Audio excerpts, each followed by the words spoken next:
Hoy en Diálogos desde la Frontera tenemos a uno de los principales especialistas en temas de economía política, redes criminales transnacionales, desarrollo internacional y autor de diversos libros al respecto. El doctor Edgardo Buscaglia nos acompaña el día de hoy para platicar de los retos de México ante el crimen organizado y el papel que debe jugar la sociedad civil. Yo soy Flor Arballo y esto es Diálogos desde la Frontera. Acompáñenme.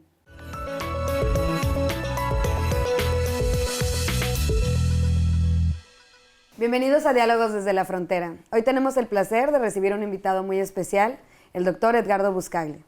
El doctor Buscaglia es un escritor, asesor internacional, académico, líder de la sociedad civil y filántropo que se especializa en apoyar a estados y a sociedades civiles para prevenir y para desmantelar a redes criminales transnacionales compuestas por actores estatales y no estatales.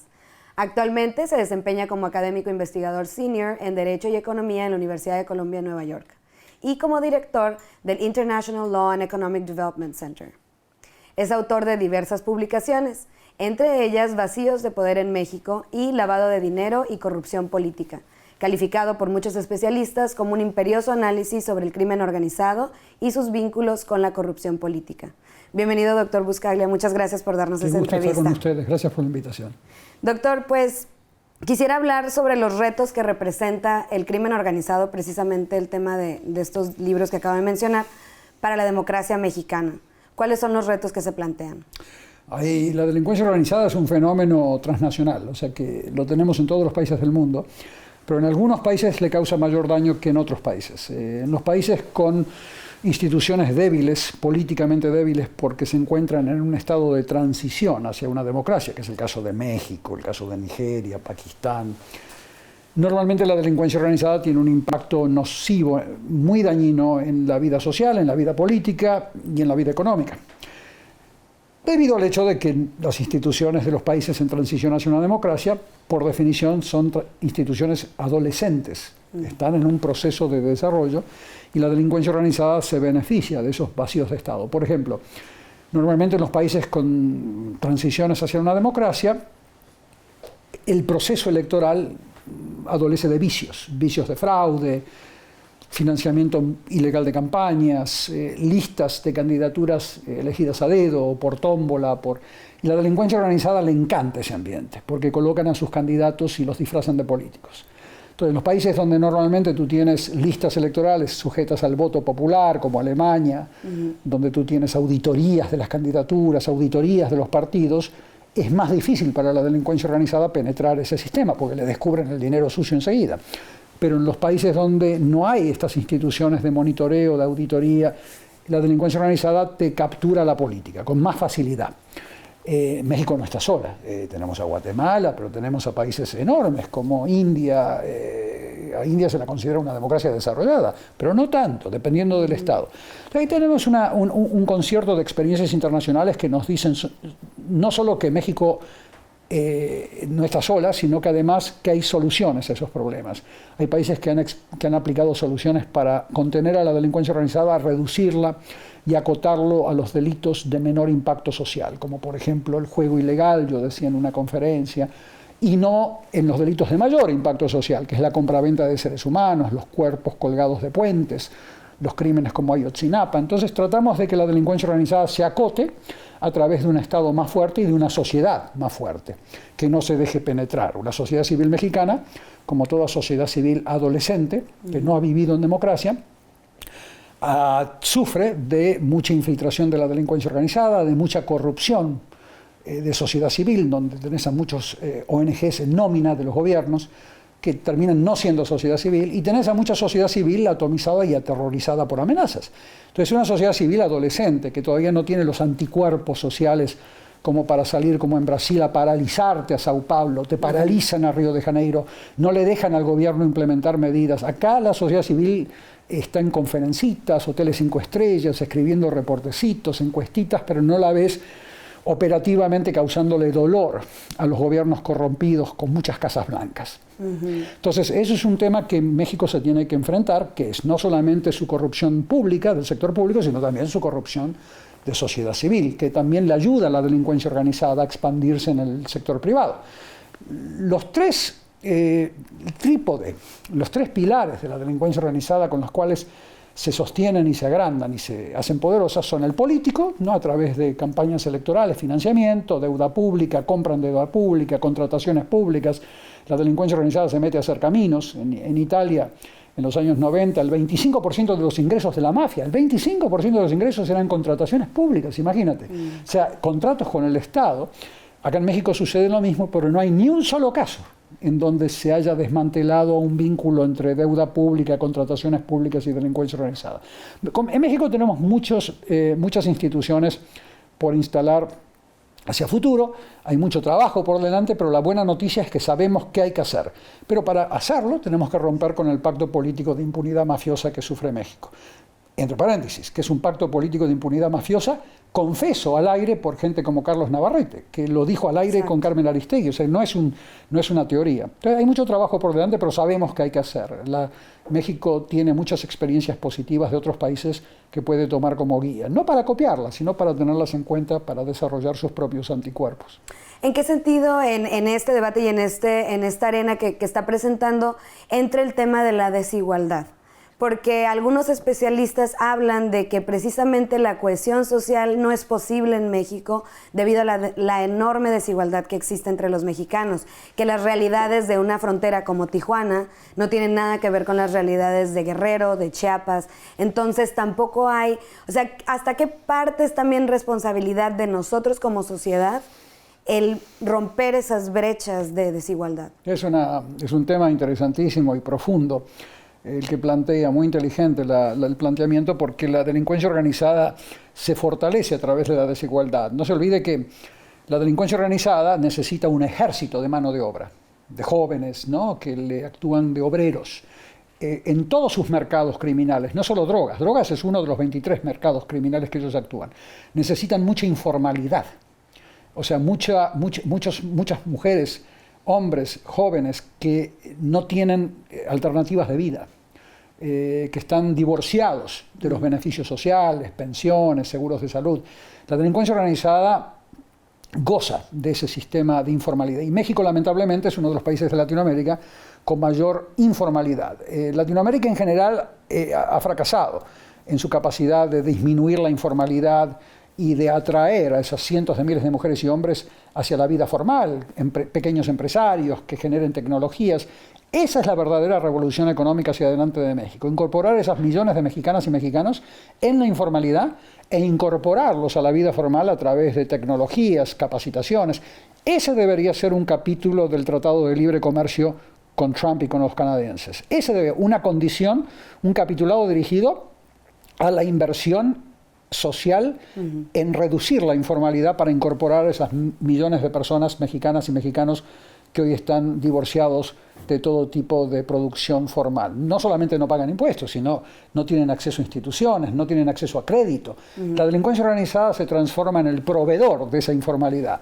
Les dan acceso a crédito, les actúan de árbitros y de mediadores cuando tienen conflictos. La delincuencia organizada crece bajo ese esquema que usted plantea. Así que esa debería ser mi propuesta, un importante capítulo del Tratado de Libre Comercio. Pero el chip, lamentablemente, de la gente que está negociando este tratado por el lado mexicano, norteamericano, es el chip de Trump, es el chip de Meade, es el chip de negocios, negocios, negocios con la actual clase económica poderosa. Y mantener el status quo. Eso los hace conservadores, lamentablemente. Exactamente. Deberíamos estar pensando en cómo incorporar a esas millones de personas al acceso al crédito, a la pequeña inversión, que no tiene que ser de $100,000, una inversión de $1,000 entre la gente que hoy tiene un changarro. Los incorporas a la vida formal y eso le quita mucho oxígeno a la delincuencia organizada. Vamos a hacer una pequeña pausa y regresamos a seguir platicando con el doctor Edgardo Buscaglia. No se vayan.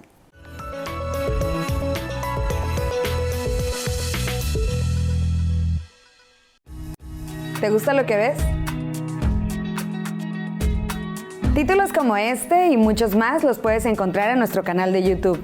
Búscanos como El Colef.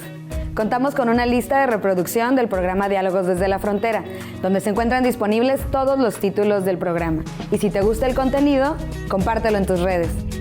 Continúa con nosotros.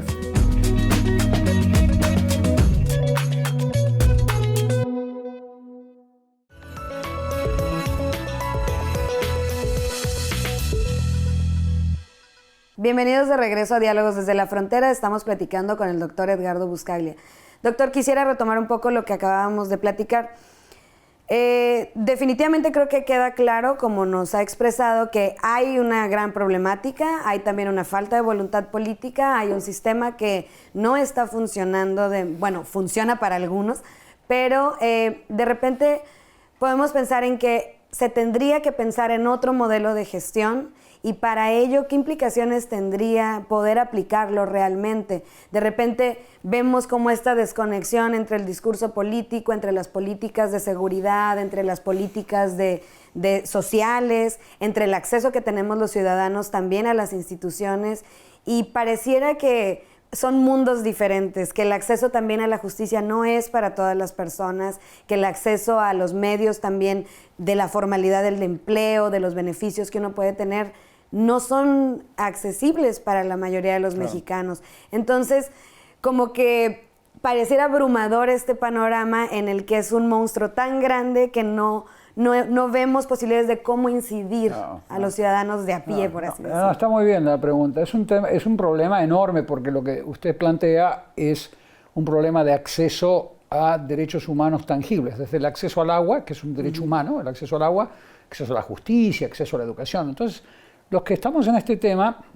lo vemos tal cual usted lo dice, es un problema muy complejo. Pero ¿por dónde comenzar? Que es un poco implícitamente usted me está preguntando, ¿por dónde comenzamos?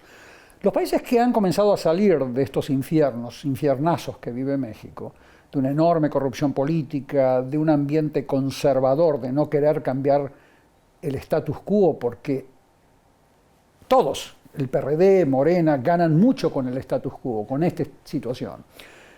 ¿Por dónde comenzar? Los países que han comenzado a salir de estos infiernazos comenzaron imponiendo desde las calles, con una sociedad civil mucho más focalizada, unida y mejor organizada, imponiendo reformas electorales. O sea, haciendo que el sistema electoral le permita a gente promedio, a gente como usted, a jóvenes, entrar al sistema político sin necesidad de dinero privado, sin necesidad de dedazos de caciques, sin necesidad de tómbolas ni de loterías.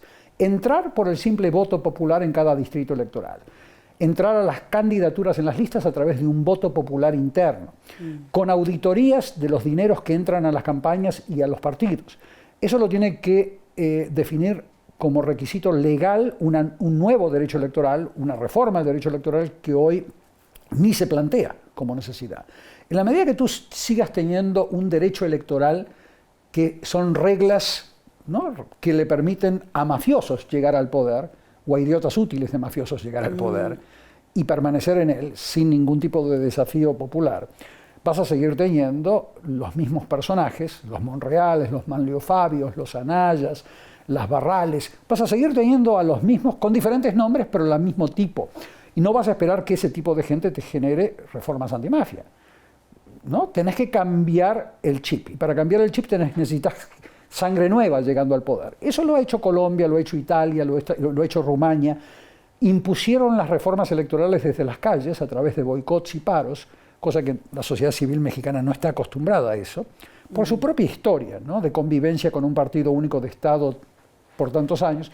En Brasil y en Argentina están acostumbrados, por ejemplo, al paro generalizado. Lo viste en Honduras, lo viste en Guatemala. O sea, que te imponen las reformas desde las calles, una reforma electoral que le abra al sistema político a la sangre nueva de millones de mexicanas y mexicanos honestos, que quieren hacer política honesta sin necesidad de contar con dinero privado, sucio o no.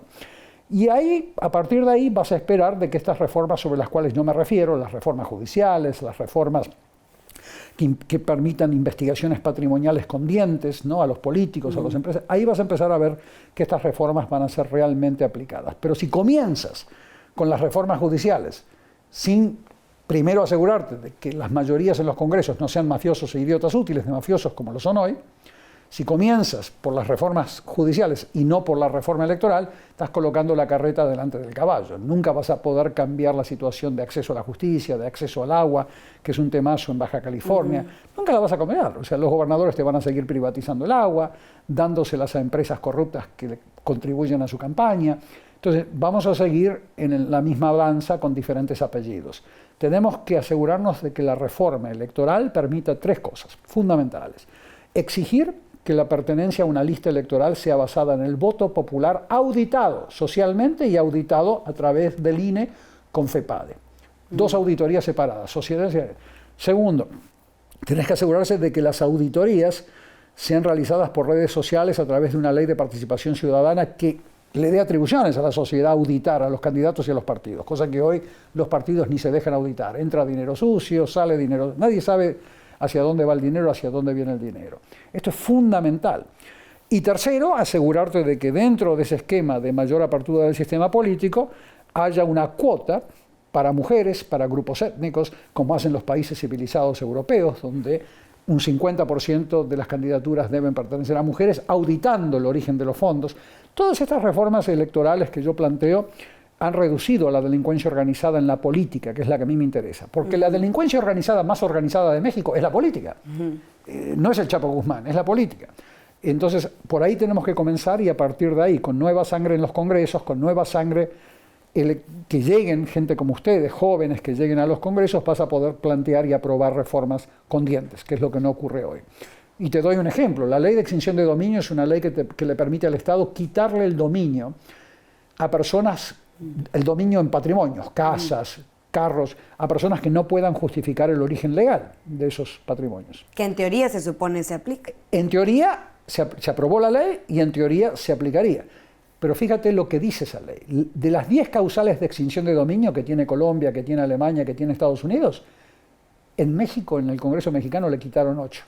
Quedan 2 causales nada más. O sea que es una ley eunuca, es una ley impotente, no se puede aplicar. Entonces, tenemos que asegurarnos de que la gente que apruebe estas leyes no sean los mismos actores que llegan a través de dedazos, que llegan a través de dinero sucio, que llegan a través de tómbolas, sino que lleguen a través de un voto popular auditado y que representen realmente a los ciudadanos y ciudadanas de este país. Y la buena noticia es que ya tenés a esa gente participando en las bases sociales de Morena, en las bases sociales de los partidos.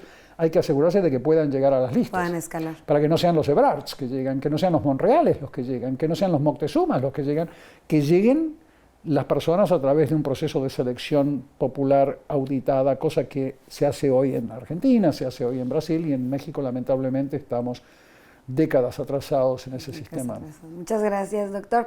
Vamos a hacer otra pausa y regresamos.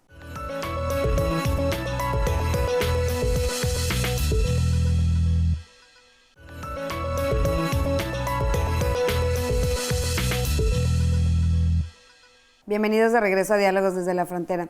Doctor, pues primero que nada, qué bueno que nos vino a visitar aquí al COLEF, a esta frontera de Tijuana, que es muy particular.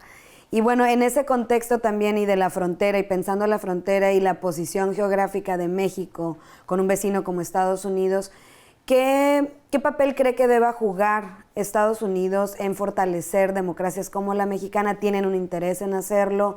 ¿Cuál sería una manera de pensar la relación México-Estados Unidos en términos de pues, el combate al narcotráfico, que dicen también estar interesados en hacerlo, pero hasta dónde llegan realmente las políticas de gestión y de cooperación internacional? Estados Unidos es parte del problema en México, no es parte de la solución. Le han malgastado cientos de millones de dólares de los contribuyentes norteamericanos a financiar proyectitos maquillaje de élites mexicanas, como la reforma judicial del 2011, donde sus consultores vivían por meses en hoteles 5 estrellas en México, sin impacto en la vida de las mexicanas y mexicanos que no ven que sus jueces trabajen mejor, no le dan más acceso a la justicia. Estados Unidos es parte del problema no solo por su consumo de drogas, sino por también su tráfico de armas desmedido, que los está masacrando ellos mismos, como ustedes saben todas las semanas. Por lo tanto, Estados Unidos tiene que cambiar su chip, tiene que cambiar su política hacia México rotundamente. Muy poco probable bajo una administración mafiosamente corrupta como la de Trump. Trump es una versión de lo que hubiese sido un gobernador de México en Sonora en los años 80. O sea, Trump es una figura que no representa de ninguna manera una esperanza para que cambien las políticas hacia México, en ese sentido. Invertir en las democracias a través de boicots económicos a los regímenes que hacen lo que hacen en México, de los regímenes que están involucrados en crímenes de lesa humanidad, como por ejemplo el de Ayotzinapa, invertir en esos gobiernos a través de mayores programas de cooperación es darles un premio, como sucedió con los Estados Unidos. Tenés que comenzar a aplicar mayor palo y zanahoria, o sea, zanahorias por un lado, ¿no?, con programas de cooperación y demás, pero también palos, para que le duelan a las élites mexicanas, ¿no?, el hecho de que más y más fosas con desaparecidos aparecen, más y más asesinados, más y más violaciones a derechos humanos. Y eso se hace a través de una política como la que Clinton aplicó en Colombia en los años 90, donde el presidente de Colombia era persona non grata, se le había quitado la visa a Estados Unidos, se sancionaba económicamente a Colombia cuando los funcionarios colombianos estaban involucrados en masacres en los pueblos, en las zonas agrícolas. Entonces, y al mismo tiempo se le ayudaba a Colombia. Entonces tenés que tener palo y zanahoria, ¿no?, al mismo tiempo, cosa que Estados Unidos no ha venido aplicando. Las empresas multinacionales norteamericanas, canadienses y europeas ganan tasas de retorno económicas siderales. Llegan a México, le dan un apretón de mano a un secretario de Estado, se les otorgan mercados políticamente cautivos, oligopólicos, donde tienen tasas de retorno aseguradas, se les asignan guardias pretorianas de policías estatales y federales y se les deja hacer lo que quieran. Bajo ese esquema, Estados Unidos va a formar parte de la mafiocratización de México hacia futuro. Bajo el esquema que aplicaron en Colombia en los años 90, van a formar parte de la solución. Así que en la medida que Trump sigue formando parte del problema, y aún más del problema que lo que era Obama, vamos a tener mayores efectos negativos en México. Exactamente. Y bueno, en ese sentido también, ahora que estamos en un año electoral, ¿considera que la posible candidata a la presidencia de la República tienen claro estos panoramas o quieren seguir formulando? Digo, ya lo comentó un poco de que el sistema de partidos en México es algo que también hace mucho daño a la democracia, pero ¿considera que, por ejemplo, las propuestas que presentan y que van a seguir presentando son viables o seguimos en esta inercia de continuar con el pacto de impunidad? Mi abuelita acostumbraba a decir hace muchos años, me decía, dime con quién andas y te diré quién eres. Y yo veo que todos los precandidatos y candidatos presidenciables de este país están rodeados de mafiosos o de idiotas útiles de mafiosos. Uno esperaría eso del PRI, del PAN, del PRD, pero ya Morena, que representa una esperanza para sus bases sociales honestas, que son honestas, yo interactúo con ellos, te da pena ver a los Napoleones y a los Gaby Cuevas y a los Romos y a los Ebrards y a los Monreales, los mismos responsables políticos del descalabro mafioso mexicano, los ves involucrados en las cúpulas de Morena. Entonces yo lo que veo es que la gente que rodea las cúpulas de los candidatos sigue siendo parte del cáncer de delincuencia organizada mexicana. Eso por un lado. Por el otro, no escucho ni he leído nada de ninguno de los candidatos que a mí me diga que van a hacer las cosas diferentes. Sí, hay grandes exclamaciones grandilocuentes. Vamos a terminar con la corrupción. Exclamaciones vaticanescas, todos lo pueden hacer, pero el hecho es de que no te dicen con qué mecanismo van a terminar con la corrupción o al menos disminuirla. No se animan. No le quieren pegar al meollo, a la raíz de la delincuencia organizada en México, y la raíz de la delincuencia organizada en México es la política. Entonces, si no le pegas a la política, como le sucedió en Italia, como sucedió en Colombia, en Brasil, no vas a terminar con esto. Y te doy números concretos para terminar un poco de explicártelos. En Colombia, el 67% de los miembros del Congreso habían sido procesados penalmente, todos, incluyendo el primo del presidente Uribe. Brasil, desde el presidente Temer, Lula, 57% de los congresistas brasileiros federales están siendo procesados. Italia, el 73% del Parlamento italiano fue procesado con leyes antimafia. Hasta que no veamos similar limpieza en México, no vamos a ver el principio del fin de esta pesadilla. Doctor, nada más ya para finalizar, que se nos acaba el tiempo, ¿cree que también hay un problema de pérdida de ideología política, también de un posicionamiento real ideológico de transformación? Sí, no hay ideologías en México. Hay camisetas como clubs de fútbol que se las van cambiando por conveniencias de poder y demás. Yo no estoy en contra de las coaliciones, me parece muy bien. Grandes democracias viven con base en coaliciones, pero tienen que ser coaliciones con legitimidad social. México no las tiene, no hay ideología. Hay solo complicidad en los negocios de Estado, que es lo que nosotros vemos con todos los partidos que se están... O sea que la perspectiva es bastante pesimista, pero lo bueno de todo esto es que sabemos qué hay que hacer y sabemos que la sociedad civil va a ser el gran catalizador del cambio que se viene, con una mayor unión y una mayor propuesta, especialmente en lo que se refiere a la reforma electoral, como le planteábamos antes. A medida que eso se vea, vamos a ver que México va a terminar con esta pesadilla y va a reocupar el lugar que le corresponde. Es una potencia regional México. Si México está mal, todos los países de Latinoamérica están peor. Pues en esa nota positiva le doy las gracias por habernos acompañado aquí en Diálogos desde la Frontera, doctor. Muchas gracias. Ha sido un placer tenerlo aquí. Gracias. Y a ustedes, muchas gracias por acompañarnos. No olviden visitar la página del Colegio de la Frontera Norte, www.colef.mx, y visitar nuestro canal de YouTube, donde pueden ver este programa y los anteriores. Mi nombre es Flor Arballo y nos vemos en la próxima edición.